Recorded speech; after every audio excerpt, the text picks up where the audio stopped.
Mr. President, the committee this year made its first selection for a Young American Medal for Service since 1955.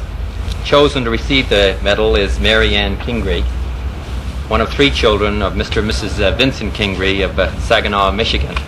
Mary Ann was chosen for the Service Medal because of her outstanding work during 1960 on behalf of the Junior Red Cross, while she maintained an excellent academic record and participated in a variety of other activities.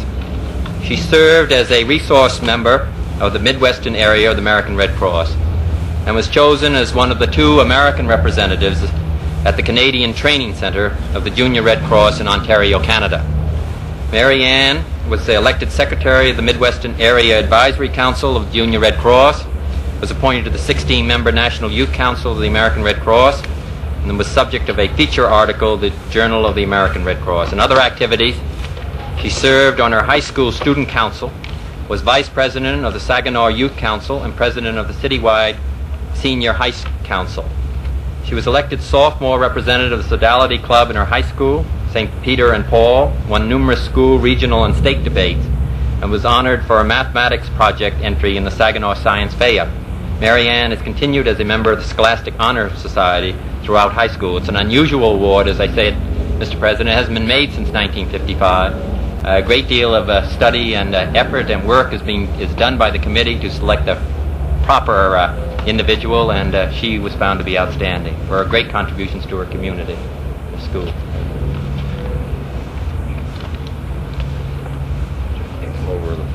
I want to express my congratulations, appreciation to the committee, the Attorney General, Mr. Hoover, Mr. Cox, Mr. Guthman, who have participated in making this study. The Vice President recently predicted that we would someday have a woman president.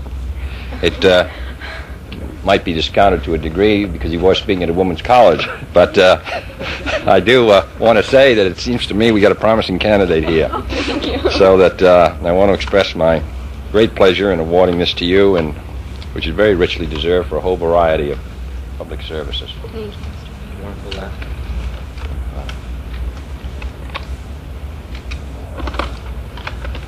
You want to say a word? Yeah. Mr. President and Mr. Attorney General and other honored guests who were too numerous to name, I didn't prepare any remarks, but I'd only like to say that, of course, I'm thrilled, and I'm also very humbled by this award because I realize that in honoring me, you're honoring the countless thousands of other young people who are equally deserving of this award and could very well be here in my spot. There are so many people that go into helping you to win an award like this. There's your wonderful family and an organization like the American Red Cross and people back home at school, your friends. But most of all, there is an administration that would care enough about young people to bestow an award like this. And so on behalf of all of those who will read about this and all the young people who will get new encouragement from this event, I'd like to thank you so much. I think that's very nice. Will she be old enough in 64? I don't know. Rushing it a little.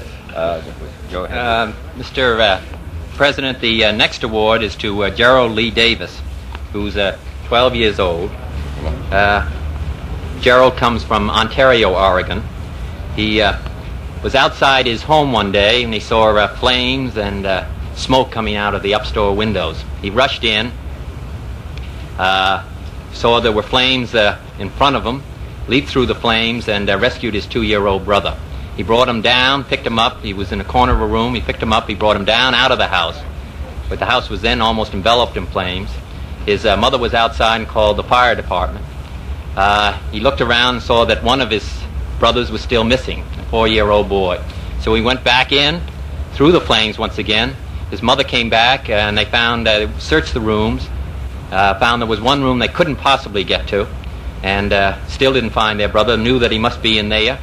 So his mother pushed him up. He grabbed hold of the banister, lost all of the skin on his hand, pulled himself up over the banister, went in through the room, still through all of these flames, and brought out his 4-year-old brother, dropped his brother down to his mother's arms, and then jumped down himself. He went to the hospital, where he recovered from these being very badly burned. He was asked at the end of it why he made such an effort, and he said, I wasn't going to lose my little brother. Flames were not going to keep me away from my brother, so I went anyway. Well, it must... And I might say, Mr. President, he said that he didn't understand why he was being called back here, because this didn't have anything to do with it. All he wanted to do was rescue his little brother. Well, I appreciate that. Well, we want to...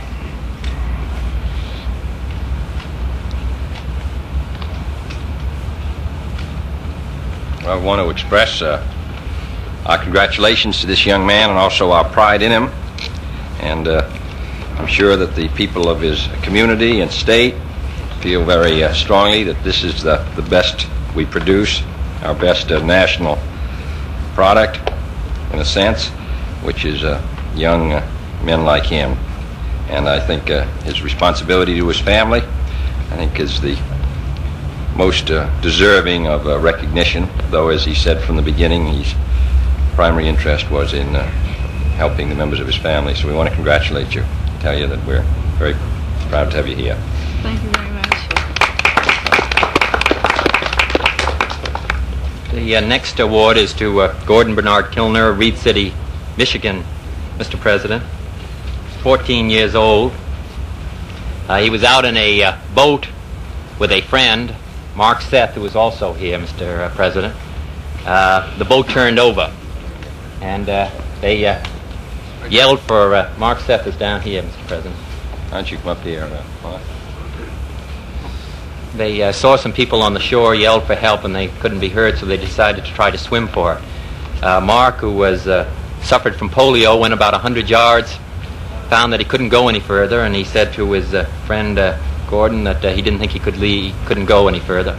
So he started to sink, and Gordon grabbed him, pulled him. They had a slight fight.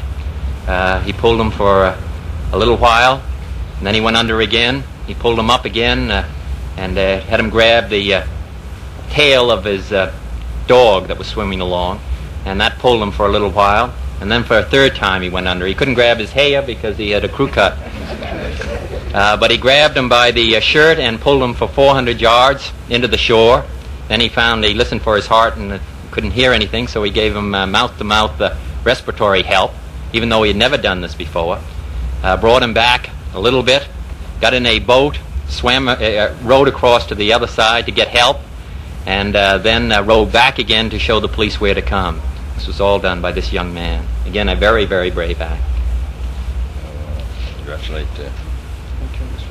Gordon. He's from Reed City, Michigan. Tom, we want to congratulate you and you. We're glad to have you here.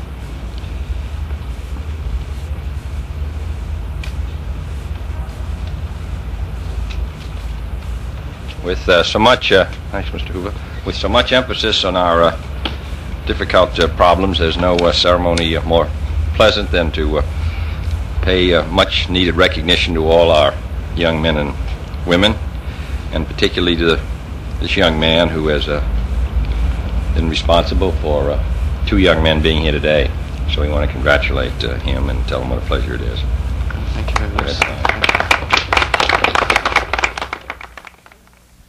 Committee again.